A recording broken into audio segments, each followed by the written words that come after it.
Well, listen, mate, thank you for coming on here. Um, let's Welcome. start off with knowing about you, right? Okay, I know a bit about you, but the audience won't. So I know you're head of the challenge events for the Penny Appeal. Yes. So Um, tell us a little bit about that, what you do, and what Penny Appeal is all about. sure. So I've been in my current position for about 4.5 years. So I started there at the start of 2016.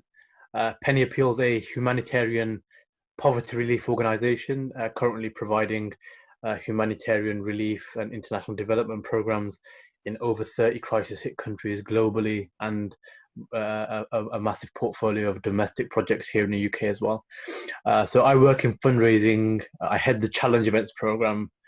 So all of the fundraising income that comes from like marathon running, cycling, our trekking, international expeditions, adrenaline events, I manage this portfolio of events. So organizing all of the events, the strategy, the planning, the fundraising management, and it's a job which I find very rewarding, very satisfying, and it raises the charity a lot of money. And of course, that means transforming, many lives as well at the same time, which is very rewarding.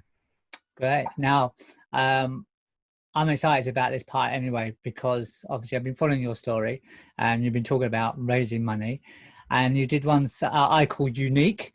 I also call madness, insane.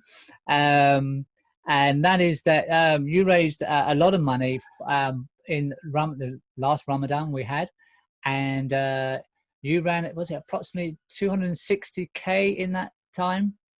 Yeah, so I set myself a challenge to run 260 kilometers in the month of Ramadan whilst fasting. So yeah, I finished that just a couple of weeks ago. Ramadan itself is quite tough when it falls in the summer, which it is now. Yeah. I didn't plan to run 260 kilometers, and I didn't train for it either. So I think it was on the Okay. fourth day of Ramadan, as part of the 2.6 challenge, because London Marathon was cancelled.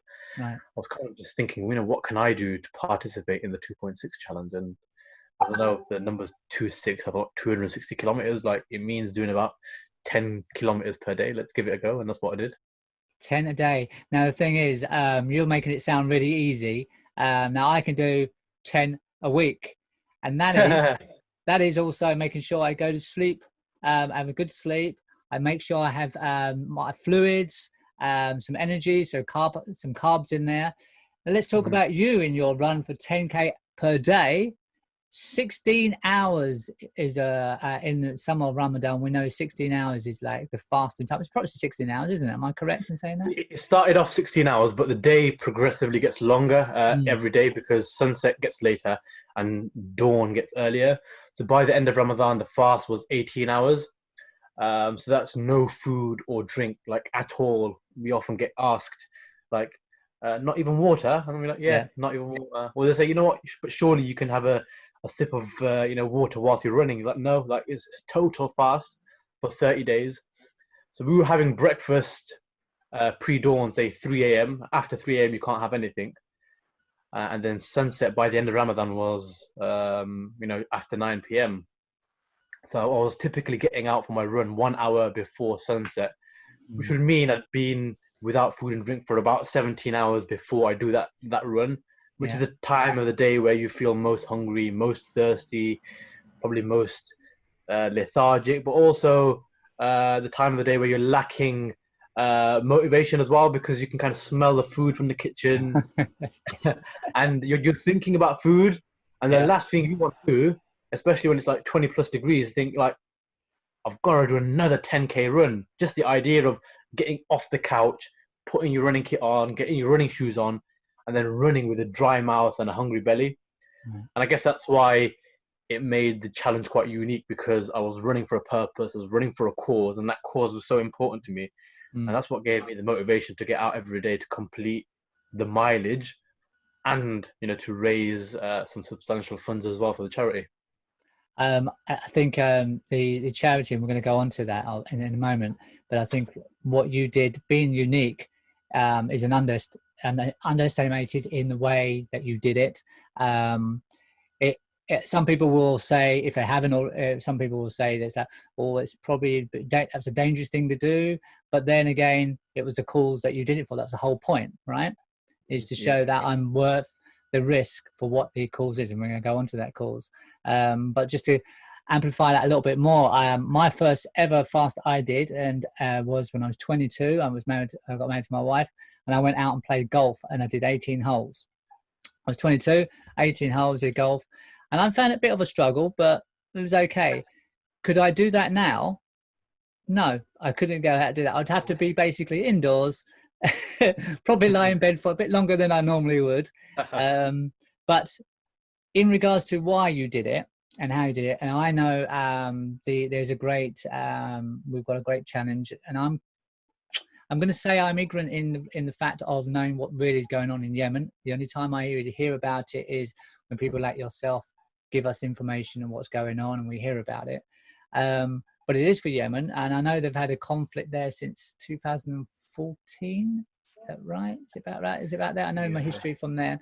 So tell us a little bit more about that, Yemen, what it is, where that money's going to, and what it is that you're trying to do. So I was fundraising for Penny Appeal's emergency response campaign, which funds not just the crisis in Yemen, but emergency and disaster programs globally. So even our COVID-19 appeal, which was responding to people in need here in the UK, so people who are suffering from the consequences of lockdown in social isolation, needing food essentials or hygiene packs. So people here in the UK who've been supported, but also people, who are suffering from the consequences of conflict and war. So Yemen, Syria, Gaza, people living in refugee camps, internally displaced people who are particularly vulnerable to COVID-19 because of their living conditions, maybe with little access to clean water,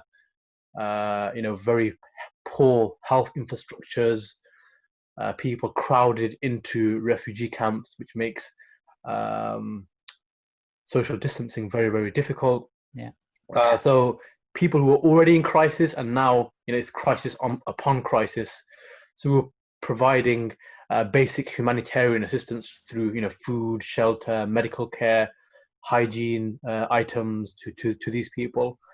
This is a very, very important cause, and it's things that we take for granted. We walk into the kitchen and we've got our antibacterial hand soap there, and we've got our toothbrush and all of our other cleaning items there. When we need to wash our dishes, we have everything there, our washing up liquid. Then when we need to eat, we open the fridge, and when we want water, we turn on the tap, and when we want to wash, we put on the shower. It's just the basic things that we think. I guess we are very privileged to have all of this. It's a massive, massive blessing. And Ramadan is a time of the year where we reflect, we increase our God consciousness, we are more grateful, and we do that by giving more charity and remembering how blessed we are. So for me, there was the element of charity and fundraising to help these people. It's fulfilling my religious obligation of charity, but also that feel-good factor that you get from volunteering and doing good of your own self, them selfless activities that you do.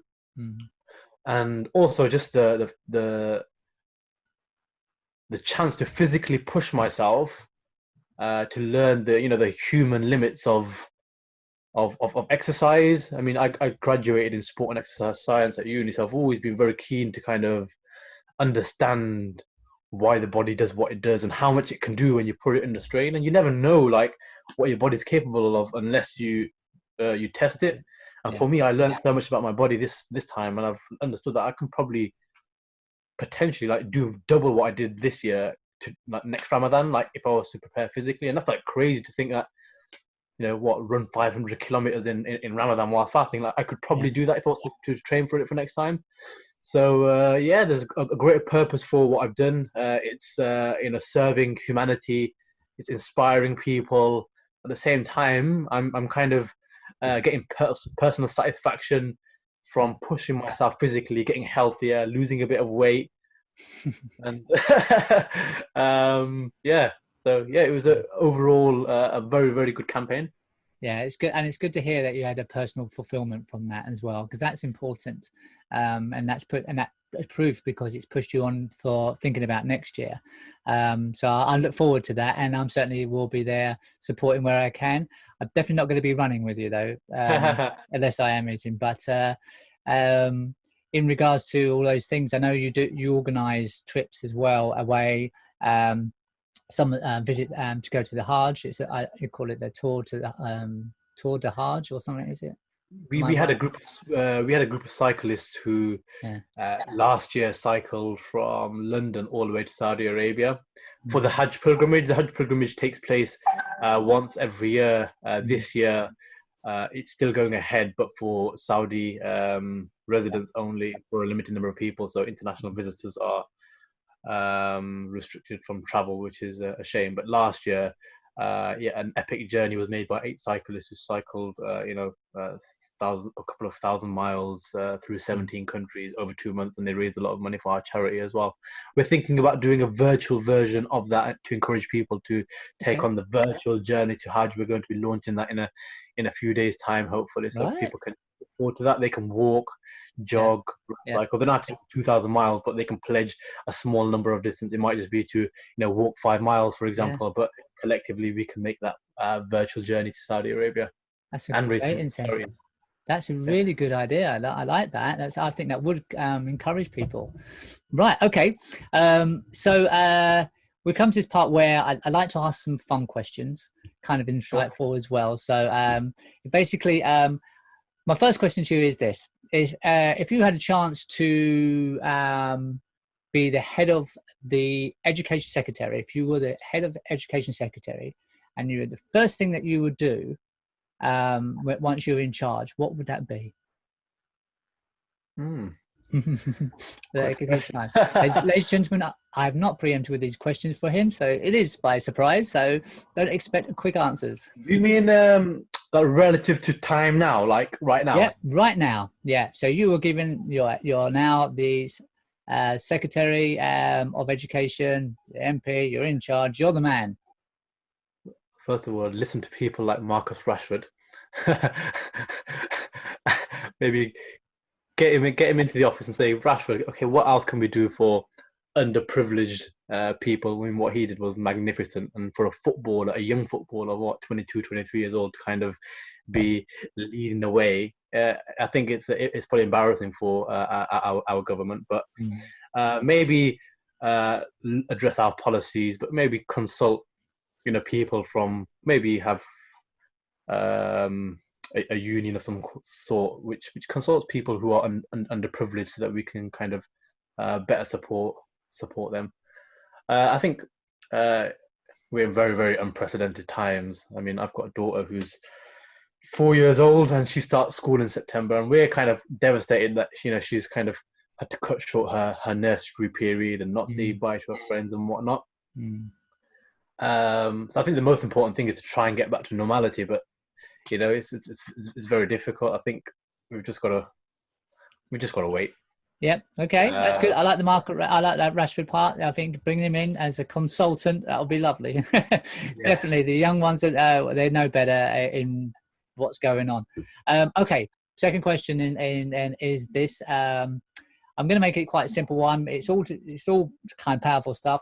So one that's a common question for everybody, and that is, do you watch? Are you a fan of like Marvel films and stuff like that?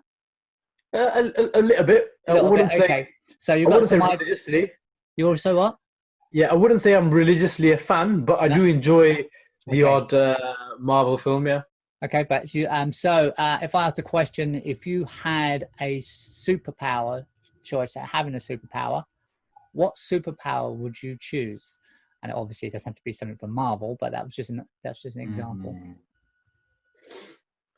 I'd love to fly. I like Iron Man, and his body armor and suit is pretty cool. I was gonna say Hulk and get that strength, but I don't want to be green. But I quite like Iron Man. Iron Man. What kind of brings you to Iron Man? What's the you like about Iron Man? I don't know, like you know, sometimes when you have like weird dreams, like I've had dreams where I'm flying, and I just consider it to be like a cool thing. Yeah. Um, and Flying yeah, or just floating? flying. Yeah, you know, it's like Flying. being able to like travel at high velocity Yeah. and have incredible strength. Yeah. Um, So yeah. you can do all that commuting and less of that running at the time as well, then, can't you? Yeah, I think my daughter, she kind of quite likes Iron Man as well. Okay. It's So Iron Man is going to be the one that you're going to choose. Yeah. sport. I What get about that. sport? Yeah, I'm a big fan of football. Okay. He's no longer a manager anymore, but a massive inspiration and someone who I've got a massive respect for.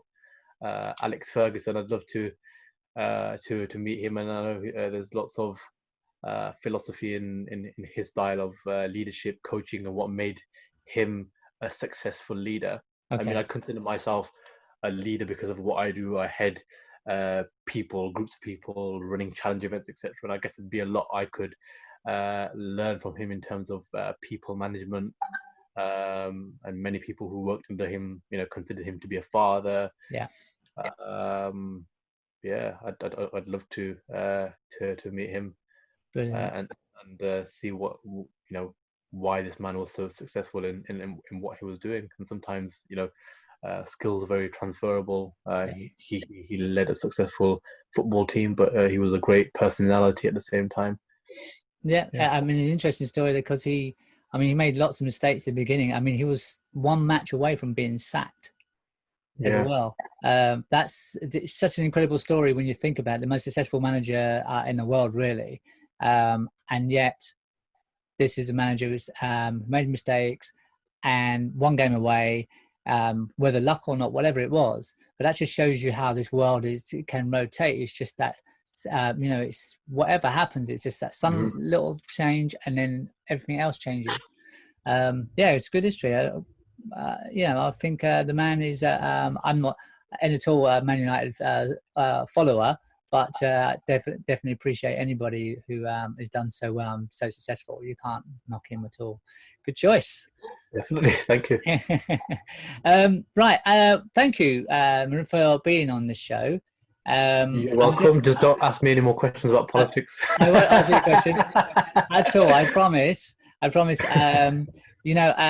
always like to kind of finish on, because I think it's important to mention a little bit about what's going on at the moment, at present, and right now. What's taken ahead is obviously Black Lives Matter is a big thing for us, and most people I know are getting not active, but are now becoming included in it, and are now starting to open up and talk about it. In all sorts of sectors, Muslims, Black people, Asian, white people, they're all becoming, and it feels like we're more of a majority rather than a minority now. Mm-hmm. Is that something you feel as well, or have you got any thoughts on it? Yeah, definitely. I think it's always a minority that stand for prejudice and racism, etc. But it's prominent amongst our communities, and as much as we try and distance ourselves from it and think, oh yeah, it doesn't exist here, it's deep rooted within our own communities, and that's what we've seen. And it's shocking what happened with current situations with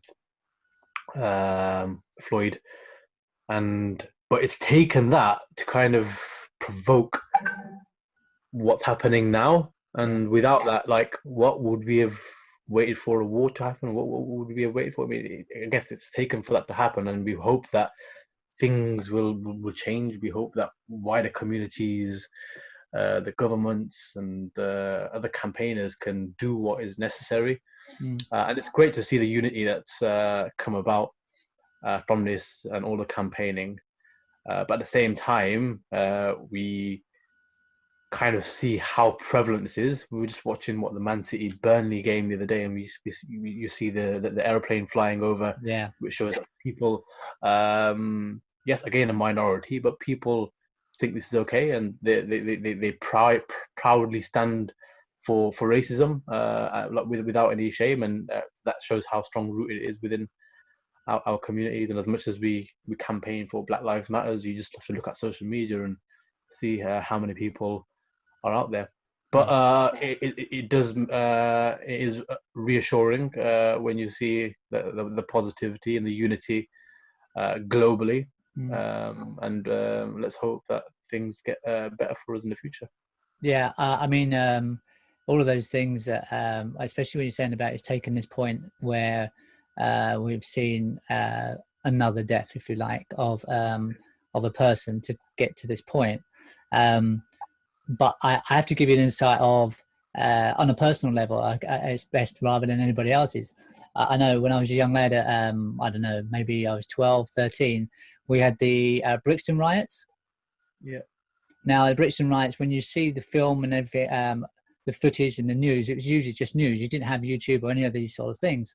So you're seeing, forget about what colour you are, but you're seeing on the news black people throwing bricks, and they're throwing bricks and destroying things, and that's all you've got. That's all you've been getting, and this is why now there are more videos, and this is why it's amazing when you have this big brother and people talk about it negatively. This is actually helped in this way because now it's made people realize, including myself, and there's the audience. I've been married to someone who's Asian, and only now we have a real conversation, understanding what she actually experiences herself, and I don't see it.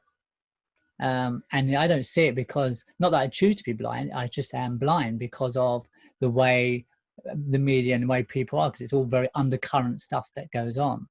But now when you see, so compared to the Brixton riots and what now, we're more educated, we know the information there. Yes, there's fake news, but we're all got our own brains. We all know what's fake and not fake. Some are a bit difficult, but when you see visually what's going on, it's wrong no matter what. No matter, even if the man was a bad man in any way, the person who did that shouldn't be doing that. That's a life.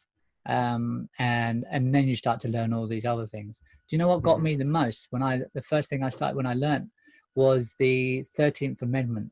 Or in America, they have a 13th Amendment. I don't know if you're aware of this, but under that 13th Amendment, it's about the freedom and slavery and everything else is free. But they have a clause underneath.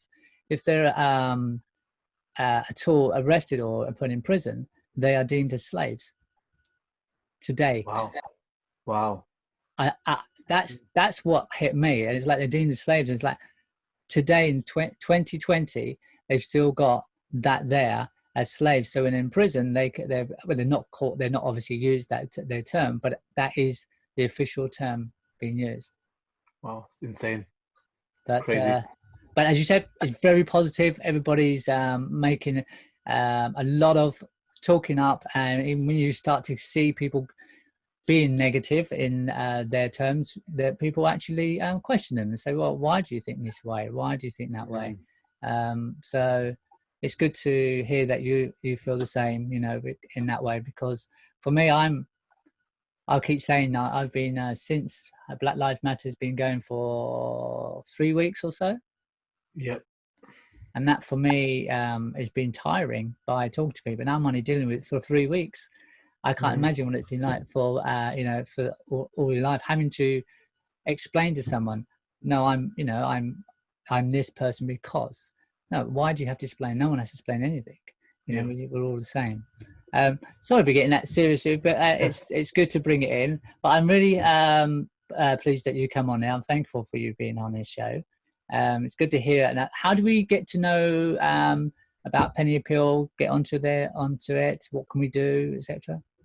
Yeah, so the charity's website is pennyappeal.org, and there's lots of ways people can support. They can look at our appeals and see different ways and different projects that they can support by donating. Okay. If people wish to volunteer, they can look at our volunteering section, or if anyone is interested in taking on challenge events, this is the area of work that I watch over. So all of our runs, cycle rides, treks, etc.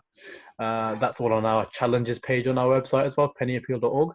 And we've got many virtual challenge opportunities right now, which are enabling people to kind of take on challenges from home, and some great causes that people can support as well. So yeah, check out the website pennyappeal.org, and feel free to connect with me personally as well through social media. I'm sure you'll tag me in the post. So yeah, I'll do that. I'll put all the tags in there what I give, and we'll make sure they're all on the links, etc. Wonderful. Thanks, mate. Well, thanks so much for having me on. Thank you for listening to 360 Chat. We'll see you next week.